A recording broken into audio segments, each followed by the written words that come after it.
nós vamos fazer contato com o jornalista Jamil Chad. Bom dia, Jamil. Bom dia, meus caros, bom dia a todos. Perdão pela condição aqui não ideal.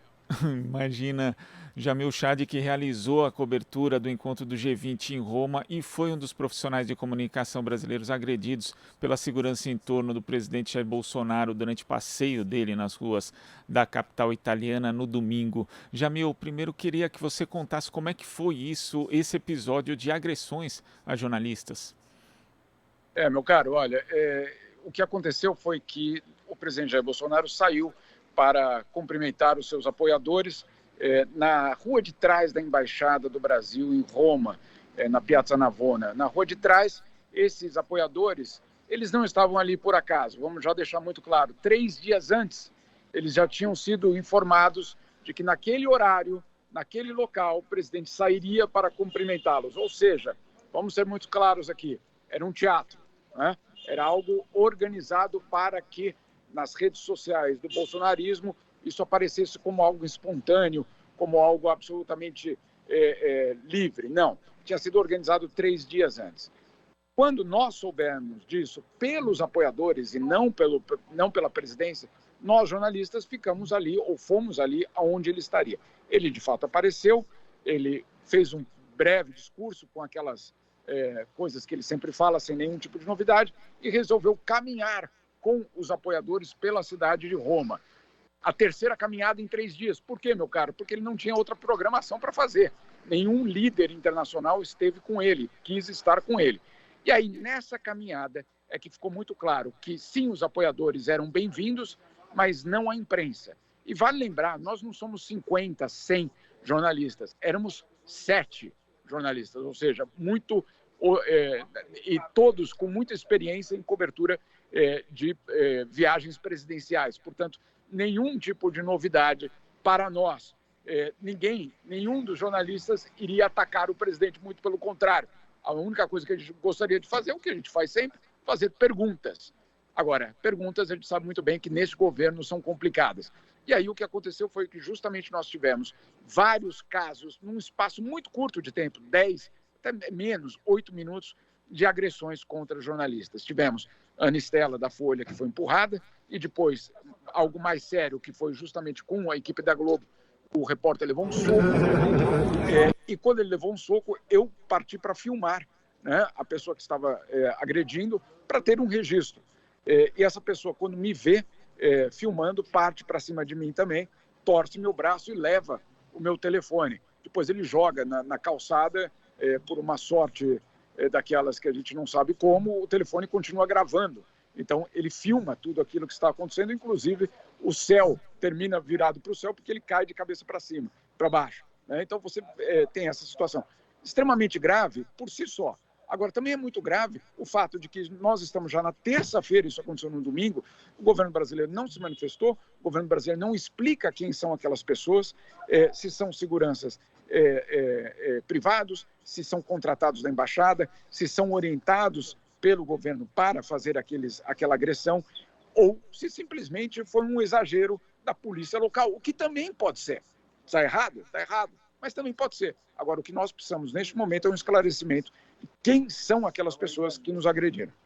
E esse aspecto é muito importante, porque até agora, de fato, não houve sequer qualquer tipo de pedido de desculpa do governo brasileiro e nem a identificação dos agressores. Quer dizer, até esse momento não se sabe quem cometeu essas agressões, Jamil? Exatamente, meu caro. É a parte que eu, sinceramente, acho mais complicada dessa história, porque se você me informar, olha, isso aqui era a polícia e a polícia de fato age assim, bom, pelo menos eu vou saber que é a polícia. Mas se nós não soubermos quem é, fica essa dúvida permanente. Por isso nós entramos, eu prestei depoimento, fiz um BO aqui na polícia local naquele mesmo dia. Ontem mesmo voltei a falar com a polícia, os carabinieri explicando que ainda estão investigando quem são essas pessoas. Agora, a gente sabe que o presidente Jair Bolsonaro costuma fazer isso, né? Tem ali o entorno dele que constrange jornalistas quando vão fazer perguntas, mas como que isso acabou sendo visto aí fora, né? As pessoas que tomaram conhecimento desse episódio, isso manchou ainda mais a imagem do Brasil no exterior, Jamil?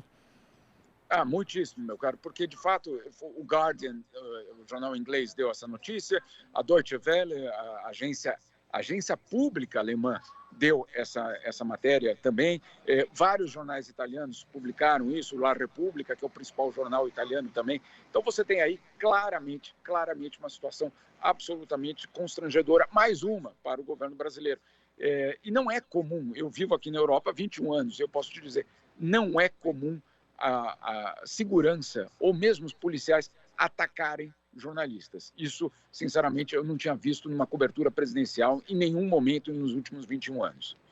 E além desse episódio, nós tivemos aí também ontem manifestantes protestando contra Jair Bolsonaro com uma forte repressão policial. E às vezes eu fico vendo, Jamil, porque isso é absolutamente não usual, né, para uma visita de um presidente brasileiro em qualquer lugar. Isso já aconteceu, por exemplo, a gente já viu, né, em algumas reuniões, em algumas cúpulas com presidentes dos Estados Unidos ou enfim, outros chefes de Estado de países desenvolvidos que têm aí histórico de colonização, de intervenção. Mas isso com o Brasil é algo inédito, Jamil. É algo absolutamente inédito que acontece com o Brasil no mundo. Óbvio, durante a ditadura nós estávamos falando de outra situação, sociedade civil não tinha esse comportamento de protestar de uma forma mais clara, as viagens eram mais limitadas, certamente. Agora, desde a redemocratização do Brasil, essa é a primeira vez que ser brasileiro no exterior como presidente é algo constrangedor e é algo que basicamente não se aceita. Em todas as viagens que que o Bolsonaro foi, ele foi alvo de protestos por parte da população local. É importante que se diga, não se trata aqui de um comitê pró um partido político brasileiro ou um grupo que representa um outro partido, não é isso. Nós estamos vendo protestos por parte de estrangeiros. Isso é completamente novo. E ainda continuando nessa seara do ineditismo, você descreveu ali, né, na antessala do G20, o quão Bolsonaro acabou ficando isolado, né? Ele praticamente não teve nenhum encontro bilateral, teve encontros informais ali, né, com o presidente da Turquia, o Erdogan, mas nada, na verdade, combinado. O Brasil desperdiçou uma chance de até se recuperar do ponto de vista da política externa, se recuperar é impossível, né? Mas pelo menos se recuperar um pouquinho do ponto de vista da política externa nesse encontro do G20, Jamil? O Brasil, meu caro, desapareceu do G20. Essa é a realidade. Hoje a gente podia facilmente dizer que é um G19, porque o 20º país ali não sabe sequer o que representa o G20. Bolsonaro não sabe que ele está ali representando um país, ele acha que ele está ali representando o Jair, que foi o Jair que foi convidado. O Jair não foi convidado. O convite é para o Brasil, uma das maiores economias do mundo. E desperdiçar isso é isolar o Brasil ainda mais. E aquelas imagens que eu fiz de dentro daquela salinha, uma salinha obviamente super reservada, super blindada, obviamente eu não deveria estar ali, meu caro, mas eu estava. E ali o que a gente viu foi não só um homem isolado, nós vimos um país que não tem hoje lugar entre as grandes potências.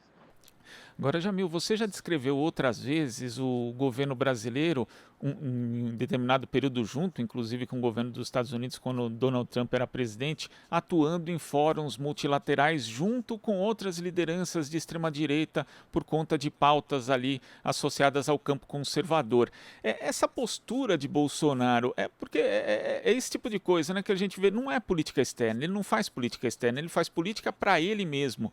Você acha que ele está trabalhando, na verdade, na prática, uma imagem para ele, junto com essas lideranças de extrema-direita, para, inclusive, tentar um posto aí de líder dessa turma da ultradireita, principalmente de países como Hungria e outros, Jamil? Olha, é a grande jogada, basicamente, desse movimento ultraconservador mundial, de você ter um país do tamanho do Brasil representando esse movimento. A Hungria não representa ninguém, a Polônia não representa ninguém. Então, ter o Brasil como representante é algo muito importante. Agora, dito isso, até mesmo essas lideranças de extrema-direita no resto do mundo, elas sabem da limitação do presidente Jair Bolsonaro.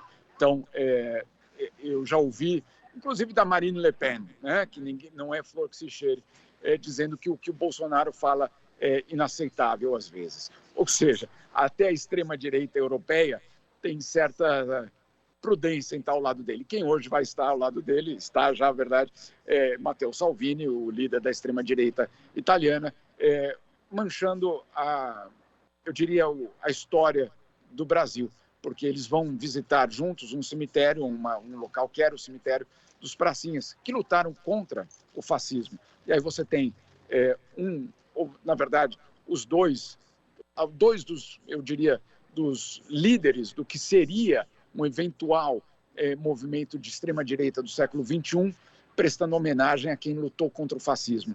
É de uma ironia e é de uma deboche absoluto, que a gente não pode aceitar.